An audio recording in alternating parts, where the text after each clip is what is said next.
Hey, what's up? This is Alan. And this is Dan from 4 Years Strong. And you're listening to Louder. So I'm here with Dan and Alan, 4 Years Strong. How are you guys doing? That's us. Doing great, man. Back in the UK, so you're loving the food, loving the weather. Oh yeah. Honestly, the weather's awesome today. Yeah, it has been and yesterday strong, too. yeah. It's been really great. I like weather a little bit colder. I don't like the hot summer, so a nice cool breeze outside is nice. Where are you guys based in the US? Massachusetts. Oh, okay, so that's New England. Yeah, so New it's England, kind of the same weather. Yeah, it's pretty newer. similar. Yeah. Just a bit monsoons every now and then. Yeah, I've been to, what's the one in Worcester? That's where we're from. That's where we're from. The Palladium. Yeah, I have a few friends that are going to, was it WPI? WPI, Yes. that's where my wife works. Really? Yeah, So, small world. yeah, there's so many just tech guys there. Yeah. It's either that or going to New York. Yeah. And of course MIT. Yeah, Okay, of course. back to our interview, guys. Yeah. So, Explain It All was released in 2009. Yeah. It was just about covers. And there are so many bands that are doing covers now. So Yeah. are you still into covers? Was it just to get something out of the way? Well, it was something that we had talked about for a while, but we didn't know if we were ever going to be able to do it. And then And we weren't quite ready at the time to release new material because we didn't have a whole lot written because we had been touring so much, but we wanted to release something. So yeah, we basically took some time to get into the studio and we worked out this cover record just to kind of get us back into the studio vibe, because when we put out Rise or Die Trying and we toured so much, we had never written songs on the road before, so we didn't really know how to write songs while touring. So when it came time to do a new record, everybody was like, "All right, what do you got?" And we were like, "Oh, absolutely nothing. We have literally zero things." So when we got back into, all right, let's write some stuff, we came up with the idea of just kind of putting this cover record together just to kind of shake off some of the studio cobwebs and also, put something out for our fans to listen to while we were working on the new record. And it was also kind of unofficially, we knew we were going to make a new record at some point, but we didn't know what producer to work with, and we were like talking to some, and we decided to do the cover record with this guy Machine, who has done like Lamb of God, Every Time I Die, a bunch of stuff. Wasn't that? Do you have any affliction? Any Affliction, yeah. Yeah. So we did the cover record with him, kind of as like an unofficial, like, let's see how this goes, and maybe we'll do the record with him. And it was amazing, and he was super fun to work with, and we ended up doing the next record with him, and it was a really great record for us. Okay, and now bands are doing it all the time between Pungo's Pop or just making Well, we did one of those. We did one Punko's Pop. We did Love Song by Sarah Bareilles. A long time ago. And actually, that was also a reason we ended up doing it too, is because we got asked to do that, and they were like, "Okay, what song do you want to do?" And we said, "We want to do 9 Days Story of a Girl." And they said, "No, choose a song from this list." And we were like, "Well, that's no fun. We still want to cover 9 Days Story of a Girl, so let's just do it on a cover record." Yeah. So just because of one song, Yeah. just turn into an album. That and a bunch of other reasons that we had explained, but that was like one of the kickoffs for sure. And the cool thing is that we never released it on vinyl, so we just recently have released it on vinyl for the a first lot time. of boxes of vinyl in my garage right now. Yeah. So sell it. Yeah. Oh yeah. So, okay, it's still there. You can still Or buy if you it. know where I live, you can just come in the garage and take it. Yeah, just come steal it. He doesn't lock his doors. Do you guys still go on chat roulette? No. Does anyone? Well, I don't know. Besides- I mean, you had a really bad experience. I thought chat roulette accepted their fate as like basically porn, and like Just video Tinder. yeah, basically. I thought they accepted that and like are now just part of that market. So do you still remember that experience as a good one, or just blocking it off? I mean, it was funny. Yeah, it was fun. I had a good time that time, but I think that was the one and only time I've ever been on chat roulette. Yeah. Did you learn some anatomy as well? Just the male anatomy? Yeah, I've seen a lot of Panisia, as Louis C.K. says. Yeah. Panisia? Yeah, that's not a swear. Plural for penis that he made up. Okay. So are you still adjusting to social media? I heard that you're not the biggest fans of it. It's not that we're not that we're fans of it, it's just we're really good bad at it. When I live my life, I'm usually excited about something so much that like I do it, as opposed to so excited to take a picture of it so I can show people that I did it. You Yeah, know what I mean? that's my problem. Is Like, I don't always think of things in moments like, oh my god, that's so amazing. I gotta put it on Instagram. Yeah, I do something or I see something, and then like a half an hour later, I'm like, Should have probably should have Instagrammed that. That was pretty cool. Damn it. But yeah, I mean, like we try. Sometimes we write weird things on our Twitter that Do have people- swears in it. That do have swears in it. Those are always fun, but I don't know. I just kind of I struggle with what people would care to know about me, because most of the time it's They want to know that I'm mowing my lawn at home? yeah. Probably not. Yeah, I don't. When I'm not on tour, I don't spend a lot of time, I guess, On social media? yeah, on social media. It's Unless more- you're on the toilet. Yeah, that's true. I do a lot of Instagram, just Explore page? exploring while I'm deucing. I think there's a When I be new pooping. there's a new research that came out that said that mobile phones influence our bowel system. Wow. Which is just That's cool. don't- Coffee influences my bowel system. Yeah, it's literally like a lightning bolt. Yeah. thanks for sharing. Yeah. Thank you. I bet I have to make the sure if I'm listeners- drinking a cup of coffee that I know where all my exits are. So don't try the local Indian food. Yeah, no. It's also gonna help. I've watched the video for Just Drive. Yeah. Is it influenced by your fear or acceptance of ghosts?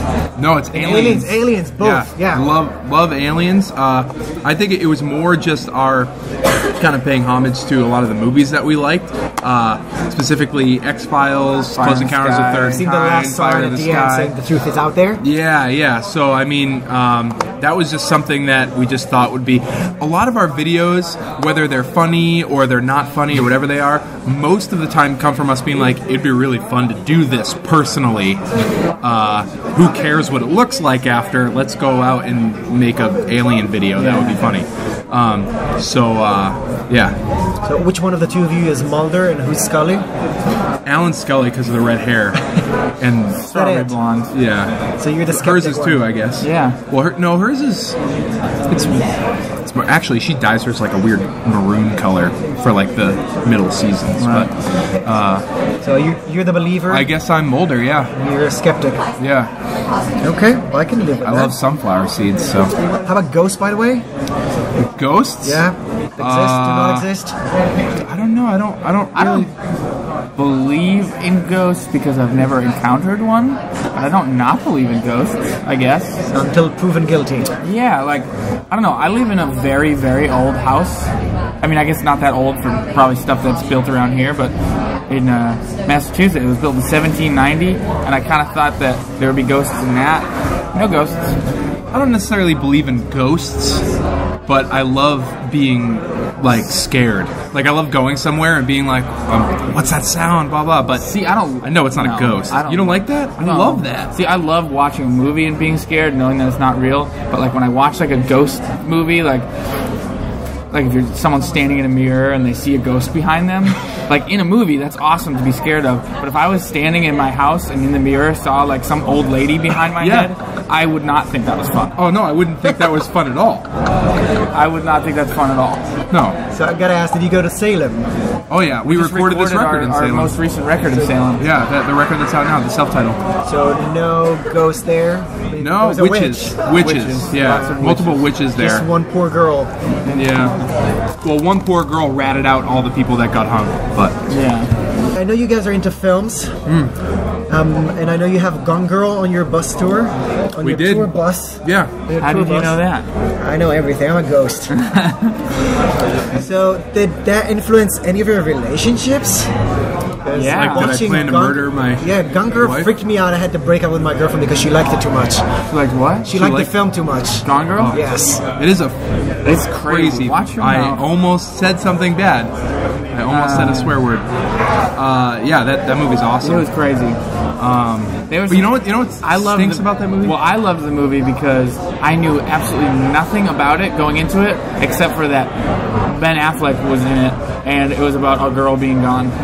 Yeah, and that's that kind of goes to my point of what stinks about the movie. It doesn't have a lot of like rewatch ability. Once you know all the stuff in it, it doesn't have as much suspense. I mean, it's a good movie. I can watch it again. I've watched it more than once. Yeah, but it's the first time I saw it when the twist happened, and I was like, "What?" Had no idea. I'm guessing that's all films with a twist. Once you know them, that's enjoy true. The movie. I guess so. But that was a really good twist. Yeah, that I didn't expect at all. Yeah. Like I had never seen a trailer or anything before seeing it, so I didn't really know what the vibe of the movie was. And actually, that was the first time I've ever gone to a movie theater to see a movie without knowing anything about it. It was kind of awesome. Did the same thing for the movie Room. Yeah. Amazing. Quite different in the twist side of it, though. No twist. I mean, there's a twist, I guess. Not a twist, but just like... Well, you inevitably know what's going to happen. But I didn't see the trailer beforehand, but I watched the trailer later. Yeah. And the trailer gives everything in the movie away. But I don't think it takes away from the movie because it was just filmed so well, and the emotions in the movie were captured so well that like even if you know what's going to happen, you're still like heart beating crazy fast. It's a good movie.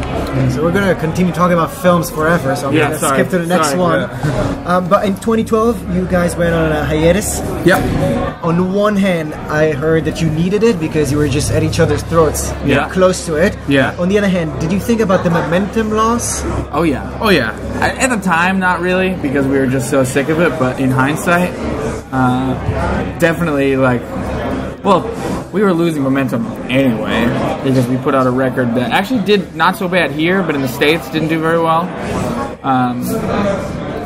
But we needed the time off. Yeah, I think there was no question. Not only we need a break from each other, but we also, I think we needed time to go home and give some attention to our personal lives. You know, a lot of us had girlfriends, and most of them are now wives, and all that stuff. So we needed to go home and pay some attention to that, start families, be with our families, and you know, I think it was actually great because I think if we had not taken the hiatus, the band would have self-imploded relatively quickly anyway, and momentum loss wouldn't have mattered because it wouldn't have been anything.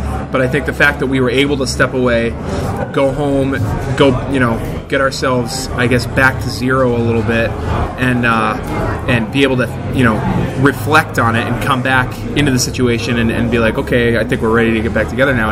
And honestly, it's way healthier now, personally in the band anyway. I think, we did a lot of growing up during that time, and we all get along very well. And when you've been in a group since you were like young kids, 13. Yeah, he was 13, I was 15 when the band started. And you've been basically together most of your life since that point, and we're not having sex with each other, then it's kind of like, thanks for clarifying. What's the point? It's like, what's the point? Like, I have, like, you're not doing anything for me right now. Like, we gotta get out of here. So, I think it was really important for us to just take a break, and it was really important for us to just finally just get together and cut the tension and have some sex. Plus, it was just like, it's hard now to look at it that way about the momentum loss, because yes, you could say like, oh man, imagine if we didn't take that time off and things just kept going and going and going, we'd be huge right now. But like you said, like if we didn't take the time off, we would have broken up. Yeah. So there's no real like regrets or anything in that. And I don't think our band would have gotten to a night and day different place if we didn't take that place and we were able to work through it, because we're all very happy with where the band is right now. We're able to do the things that we like. We're able to be self-sufficient, support our families doing this, and I think that's really all you can really ask for. You know what I mean? Like, we're able to be in a band, hang out with our friends, play music for a living, and enjoy doing it. So I think it was, honestly one of the best decisions we've ever made as a band was to walk away for a second. And with Joe and Jake in the band, it feels like you guys are the parents, and Joe and Jake sometimes they need some parenting. Between pranking At least this is how it looks like in front of the camera. I don't know what's going on once the cameras are off.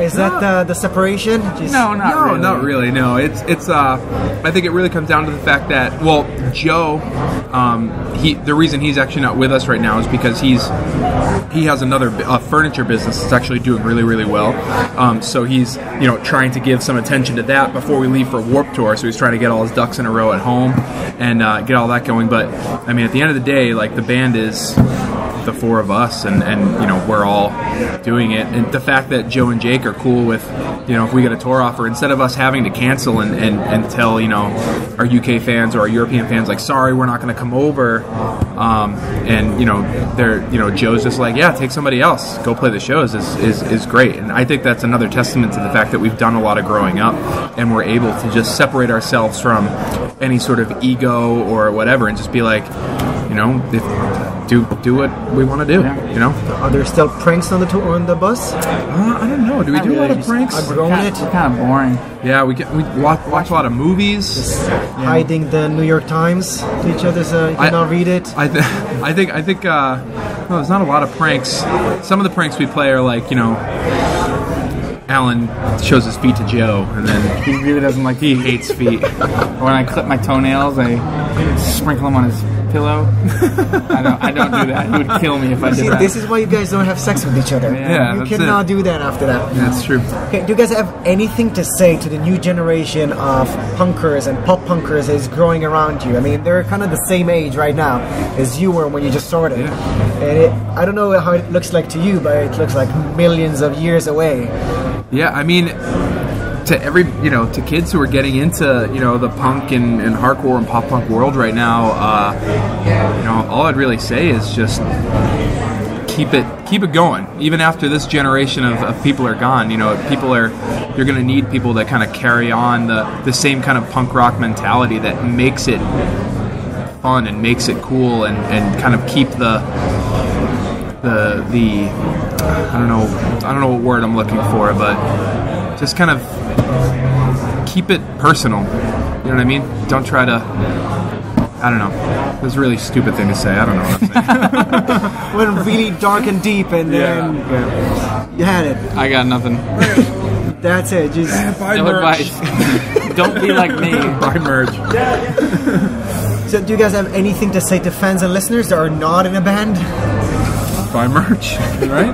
Yeah. No. Come out to the shows, jump off of something, and have fun. No selfies on stage? If you're gonna take it, just get off the stage. Like if you're gonna jump up there, quick selfie, jump off. Everybody's like, okay, he did what he did. But if you're gonna stand there and try to get close to me, if you're gonna take a selfie on stage, I'm not doing have it ready. I'm speaking to this. Have it ready, because the people that jump up on stage and stand right next to you and then go. Yeah, they go through their phone, they start flipping through it. Oh, they got to put their password in. Oh, I'm on the wrong page already. I got to go back. Okay, hit the camera. All right, and then go to. Okay, now you got to turn it around. Yep, and now we're gonna take the picture. That's too long. That's too long. Have the camera ready. Jump up there, snap it, jump off. And if you're gonna if you've got the balls and audacity to get up on stage and take a selfie, you gotta jump off the stage. You can't just then try to walk off. No. If you're gonna get up there, you got to do something cool to get off. Do a flip or, stomp on someone's head. Something cool. Okay, Dan and Alan, thank you very much. Yeah. Thank you.